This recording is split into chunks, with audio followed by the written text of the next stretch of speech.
Well, everybody, thank you for being here, and I am so glad to introduce to you Patricia and Graham, who are coming from National Heritage Academy to talk about what they have done and what they've learned about successful engagement opportunities for multilingual learners and their families.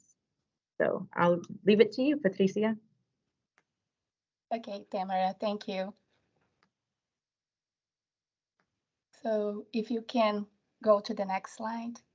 Okay, so 12 years ago, I used to be on the other side of the coin. I was a parent of a multilingual student, and I had a lot of questions about the education that my daughter was receiving. Um, One thing that made a big difference is the way that her teacher opened her classroom. It gave me opportunity to engage in her education as well.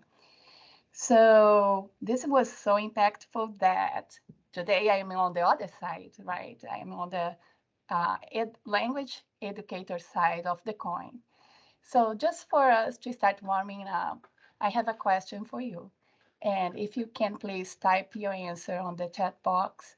What's one thing that you do in your district or in your school that works very well regarding the engagement of families, the multilingual families in your school? So we are going to give you 1 minute, 1 minute and a half for you to type it.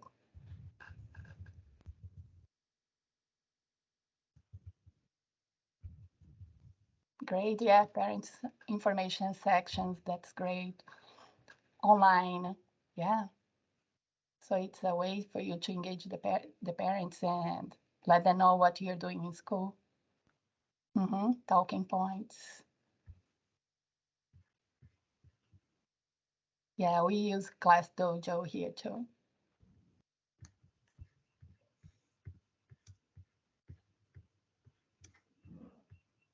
Talking points, communicate with parents.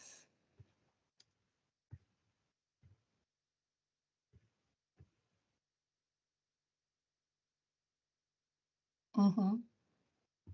All the events that you promote in your school to engage the multilingual families, that's really good. Parent Academy sounds like an interesting idea. Yeah, just a question. So what do you do for Parents Academy? Do you teach English? What I've heard, I know Wake County does the parent academies. They have sessions with the parents via Zoom. Mhm. And before it was face to face, they're coming back to that. But then they share activities like how to support child with at home learning. So they have different sessions and activities. They work with parents during those academies, and they call it like that because parents commit to 3 to 4 sessions during certain time, maybe the quarter, and they come and they share, they have some activities, and then they come back and reflect on the process implementing those at home. Wow. Yeah, that's great. Very, very nice. Okay. So for today's section, we are going to focus on two objectives. We are going to start, we are initiating a critical reflection on our own practices regarding language-focused family engagement. And we are also going to develop the steps to launch an event that focus on family engagement of cultural diverse community and education.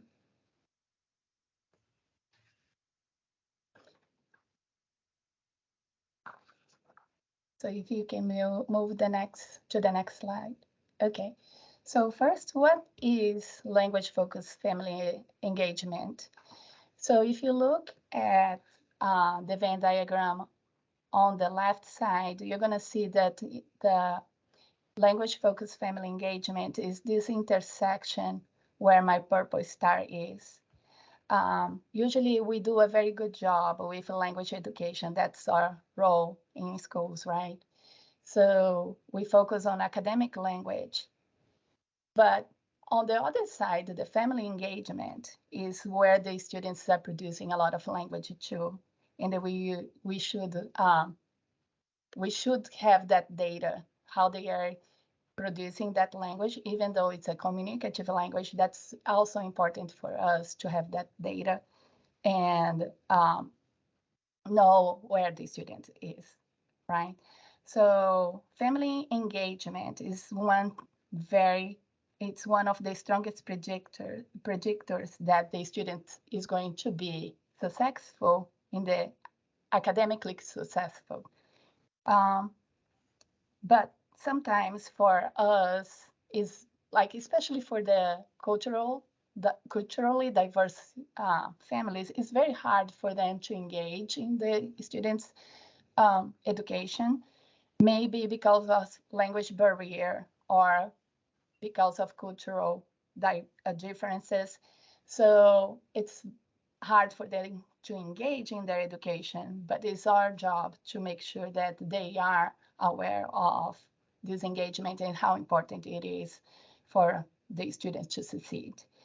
So on the right side of the Venn diagram, you're going to see that the students are focused. When we look at the student, we need to look at him or her as a whole student.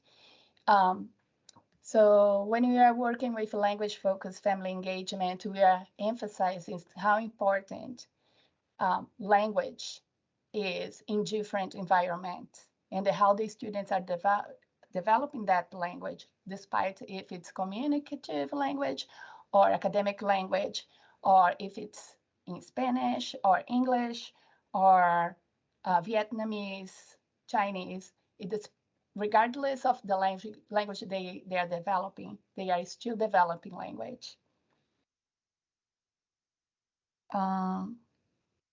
So it's important because we can have data and know about the unique experience that the student has in in other environments other than the school.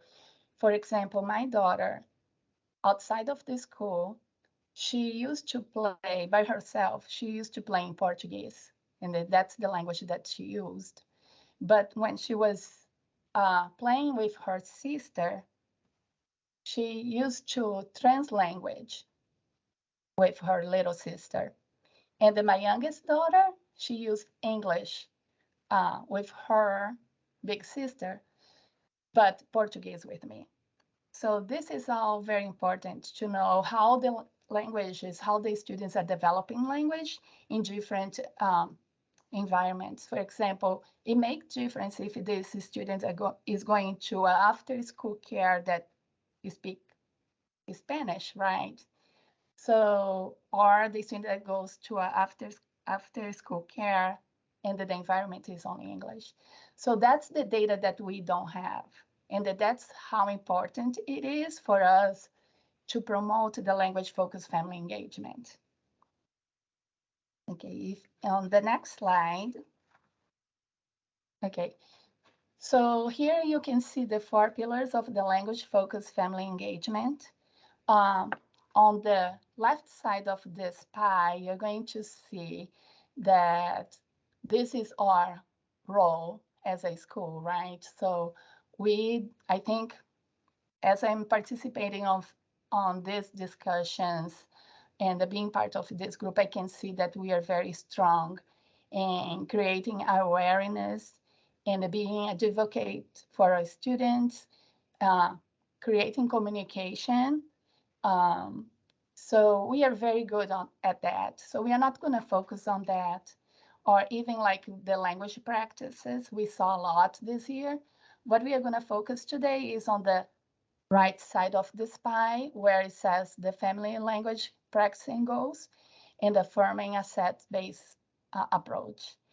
So on the red part of the pie, this is a very important, all of this is very important, but I like the red part of the pie because we are not doing one-way communication. We are not just like posting and, we have like websites and weekly communication, maybe dojo, and then the parents know what's going on in the school. But the important part of this part of the pie is to have those two ways communication where we give voice to the parent and get to know better the students and how they are producing language in different environments. And the affirming assets-based approach is when we use that data and bring it to school and make sure that we are promoting that diversity and the language so students can be proud of their language as well. So if you can move to the next slide. Okay, so since our objective today is to reflect on our own practices, we have two questions that we are going to work on. I'm going to work on the first question. How can we ensure families, staff, and students have a voice in establishing school vision for our family engagement? So this is my first question that I'm going to work on. And I'm going to just give you an example of things that we do or practice here. I work for Peak Charter Academy. I am one of the EL teachers here. And I think we are very strong in establishing that communication with kindergartners' families. At the beginning of the year, when they come to be screened, we have a 30-minute sections with them. We make this appointment with them, they come in, and I use like the three to five first minutes to get the student comfortable so they can be screened. Then the next 15 minutes is when the screening happens. But the last, I don't know, 10 minutes, 7 minutes is when I collect data from the parents. I go to the parents and I give them like an overview of the score and how they did. And then I hear from the parents. I say, hey, what dreams do you have for your child when he grows up, when he have a profession? Think about the language that you see your students using. Or I can ask questions like, what fears do you have regarding language? Or what are your frustrations? And, kindergarten parents are usually, they are very excited to be there. They want to participate. They ask a lot of questions. They ask what they can do to help the students to succeed. And their dreams most of the time is that the student is using the two languages parallelly. Okay, so they do want the students to be able to communicate with the families. They don't want them to lose that language, and that they see the students using mostly English, but they do want the students to continue to have that second language at home or just in different contexts of their lives. So this is very, very important information for us, that data that we don't have. And then I can tell that their fears is that the student is going to lose their first language. They are worried about that. They think that maybe the environment, the school environment can create this barrier that's very important for them, like kind of take away part of their culture. So they fear that. And one thing about their frustrations actually is that they heard from cousins or somebody else, neighbors or somebody in their community, that the student doesn't want to speak the second language or English or the home language because it doesn't see as an asset. Okay, they see as a disadvantage, and that's very, very dangerous for the student, right? We want to see the student as a whole and promote what they are, and emphasizes their culture. So they have a very strong identity, but sometimes the school can damage that. So they are very, very worried about that. So hearing that, what I do after the school starts is I go to PLCs and I bring that data, and it doesn't need to be elaborated. I print the home language questionnaire and I just write some notes. I take to the PLCs and I share with the teachers, so they are aware that these kids may be translanguage at home, what they can do to help the kid to develop the academic language and the communicative language, since the kid is still translating, translanguaging at home, or the student wants to do this. How about we pair with these students, since it seems like they are losing their first language? How about we pair them? So this is very important data for us to make sure that the family is engaged, but we are also trying to promote their culture in this school environment. And the second question is where Graham is going to work on in the affirming asset-based approach. The question is, if we are asked to celebrate and affirm the languages and cultures of multilingual learners in meaningful ways, what would we do? So I'm gonna pass the mic to Graham, so he is going to present that for you. Thank you, guys. Thank you so much, Patricia. Yeah, just to piggyback on a couple of things that she said, yeah, unfortunately, there are still some teachers who, like the first year when I started teaching in 2008, I recall a teacher saying to two Mexican American students who were speaking Spanish to each other, speak English, and that kind of attitude still around. That's part of our job, is to advocate for multilingual learners and to explain the background they're coming from. So, one way to collect the data that Patricia mentioned too, we already have a template. I don't know about traditional public schools, but at least with National Heritage Academies, we do have a template that we use to interview parents when they start at our schools. And it would be really simple to just add on a question about, hey, what are your goals for your child's future? That's currently not a question on there, but we could easily add it. But going on to, I'm going to discuss briefly family language practice and goals. So that's what this slide is. It's about how do we get parents resources that they can use to actually build on their own English skills. So these are the slides. These are the sites that we have linked on a Padlet that we're going to be using for English Learner Family Night, which is coming up on Thursday, actually.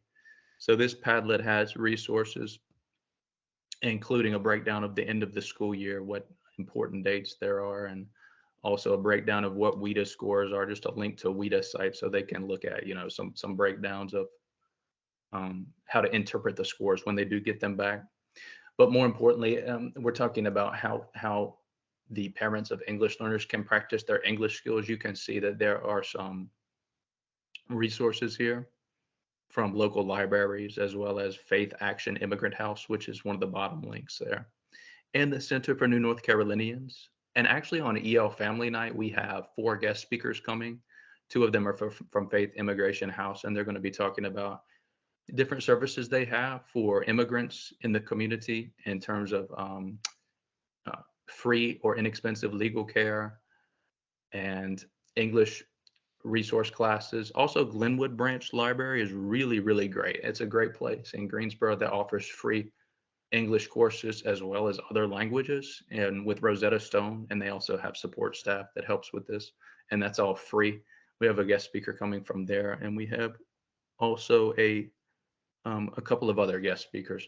So that's a great way to we have tamales also. So in terms of engaging families, reach out to them, ask for help. And, we have one parent who is going to be preparing fresh tamales for us for this event. And we have another parent who's going to just volunteer with setup of the room. And so, we ask for help. We have parents come in. And so it's all about helping families realize that there are options for them and services for them in the community. And so that's all about building family language support.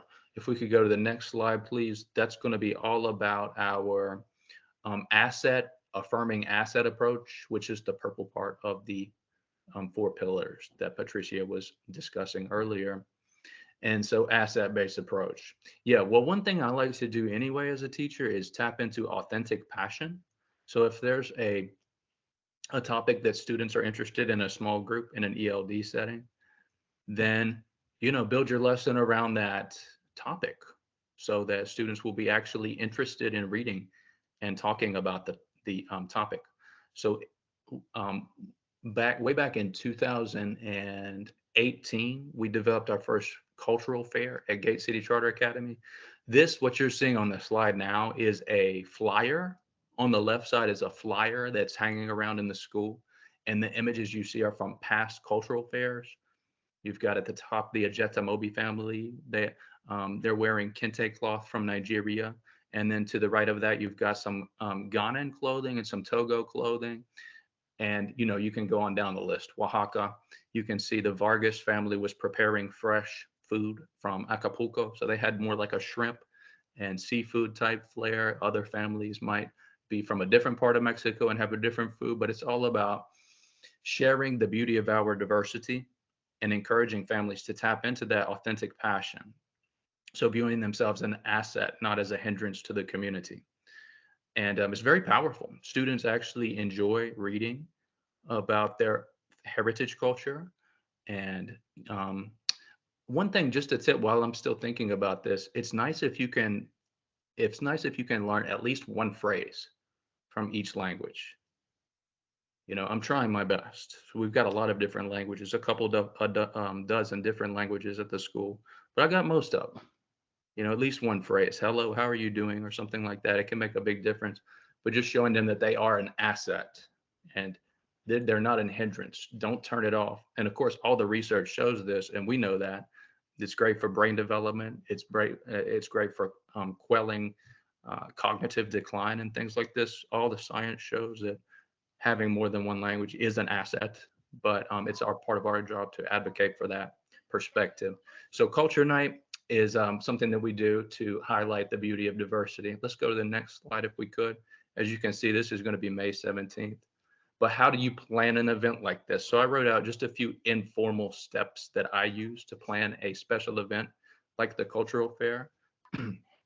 And so you're welcome to use this. This is not based on research particular. This is just how I set up an event if I'm planning for an event. So the first thing I would always do is pull up the school calendar, find a date that's clean and clear and there's not much going on. Maybe you get 2 dates.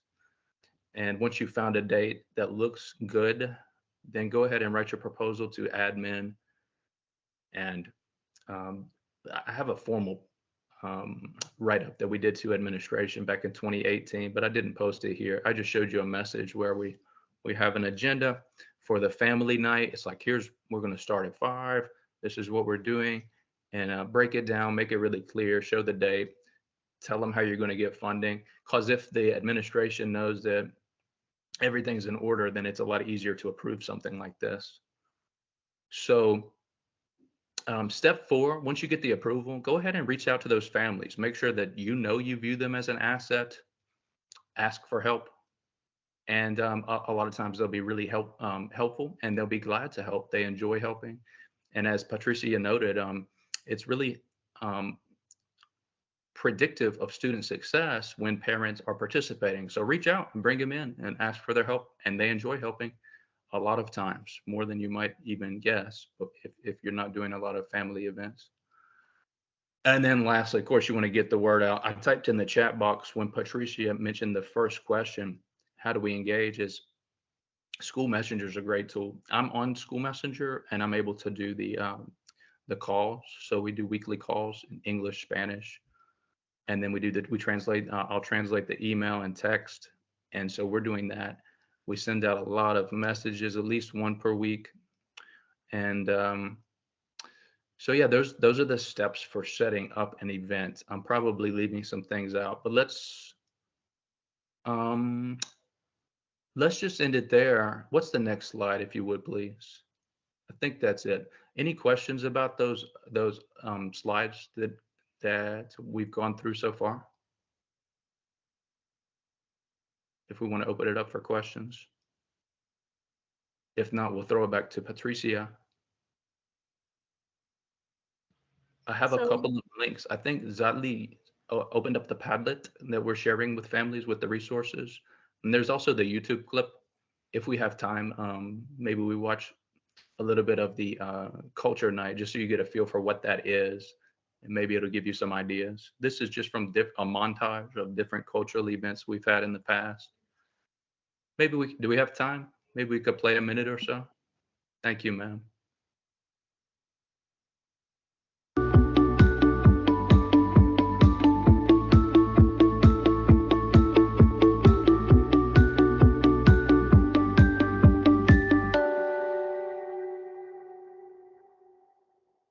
That dance that they're doing is called Flor de Piña, and it's specific for Oaxaca.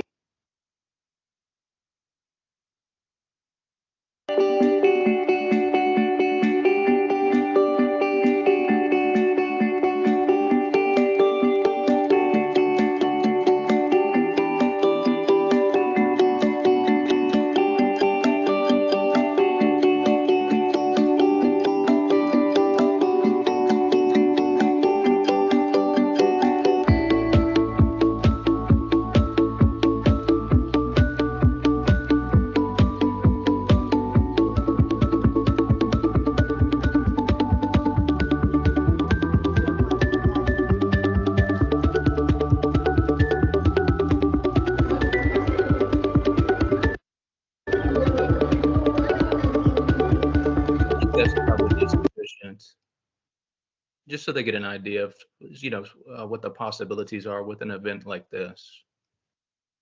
And again, that's the Around the World in 8th Grades Cultural Fair. We're getting ready to host our 5th annual event on May 17th. I'll throw it back now to Patricia. She had, I think, some closing remarks. Okay, thank you, Graham. So you may be asking yourself if there are some resources for the families, and we do have some resources for you to engage the families and kind of promote their language.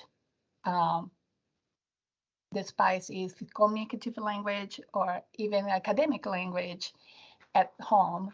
So in your slides, you're going to see the first resource that we have for you is the DPI. Um, Tamara, she provided this resource. You're going to see this in page 13, where you can find the family activities for the families to do at home. Sometimes if you have like a informational night or during the screening process and the families ask for resources, I give to my kids anyways, because they always ask to my parents. But those are resources that you can provide them during those events.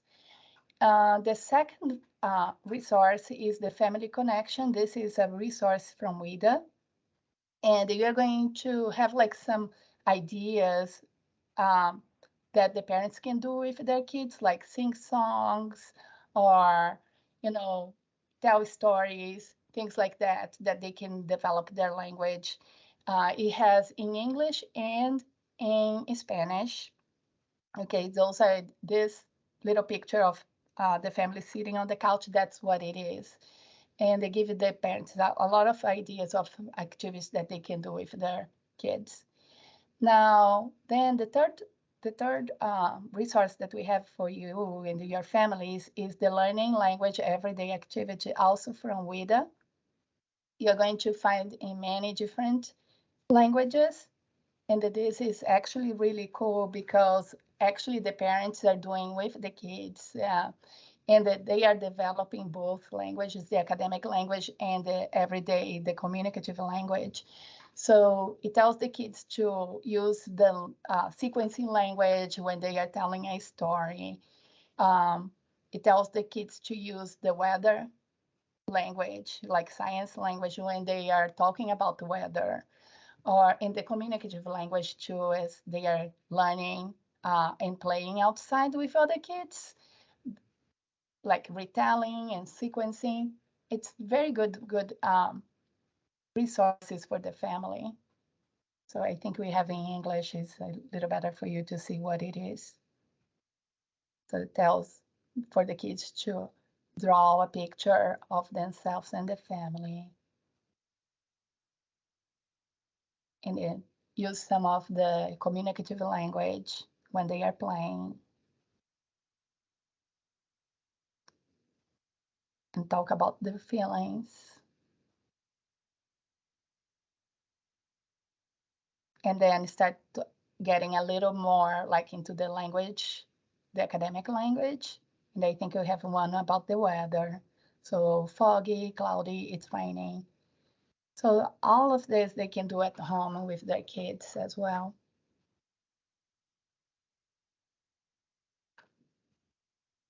And we have in different languages. That's pretty cool that we can provide in different languages for them. And my last slide, we have some resources for you leaders. So this presentation is focused on this first resource, the highlighted in blue, that's highlighted in blue. It came from WIDA, is the language focused family engagement. But we also have like 2 other resources, and the basically they complement, they like they are kind of a little deep, it goes a little deep in those ABC family engagement that we saw. That's the first, the yellow part of our pie. And then also focus a little bit on the early years, early childhood, and how the kids are developing language, but I'll focus on this language focused family engagement, how the kids are producing language in different environments as well. So this is going to be in your slides. So we do have an exit ticket for you. We have 3 questions here for you. You're going to pick one question, and we're going to reflect about our practices. And I want you to pick one question and just type your answer in the chat box, thinking about what you learned today and what you can do to promote the language-focused family engagement. So I'm going to give you a couple of minutes for you to do that. The first